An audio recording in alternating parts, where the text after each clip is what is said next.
The royal family is facing new bombshell claims from Harry and Meghan's mouthpiece Omid Scobie, just hours after the Duke of Sussex failed to have a warm phone conversation with King Charles to mark his 75th birthday.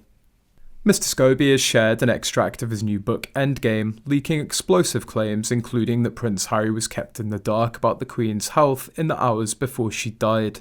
Now, courtiers are furious as new Prince Harry and Meghan Markle reveals royal family secrets from the day the Queen died to Omid. Mr. Scobie said Harry and Meghan had no idea the royal family were preparing for the Queen's death last year. The author also suggested William and Harry's relationship is beyond repair because the Prince of Wales sees his brother as a defector. Meghan's lapdog also alleges that the Prince of Wales ignored the Duke of Sussex's calls as he raced to be at the Queen's bedside in Scotland in September of last year.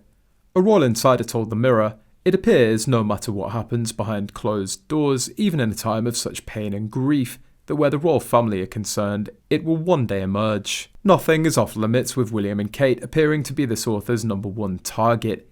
It only takes a few months for the knives to come out again and the wounds to be opened up.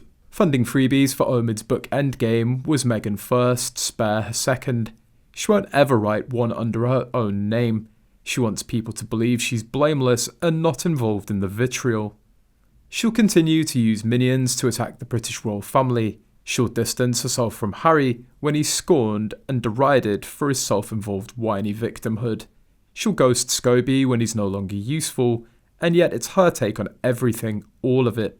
According to royal writer Scobie, Harry rushed from California to Aberdeenshire to be at the Queen's side in her final hours, after receiving a phone call from his father, King Charles III. He writes, "By the next morning, the Sussexes had no idea that Buckingham Palace was already planning for the Queen's final hours, and the first days of the monarchy's new era until the Duke's phone started ringing, an unknown number.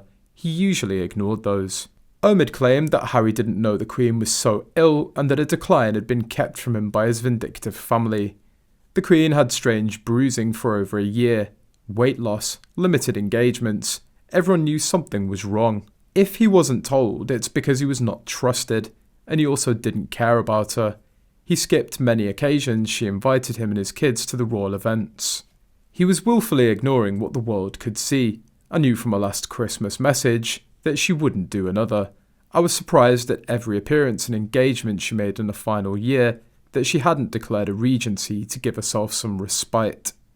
Wishful and delusional thinking on Harry's part that the Queen had lived forever and protect him from the consequences of the mistreating and false allegations he made about his father, brother and their wives, the threatening statements and predictions towards his brother's children, and the deliberate hostility he continues to throw towards them.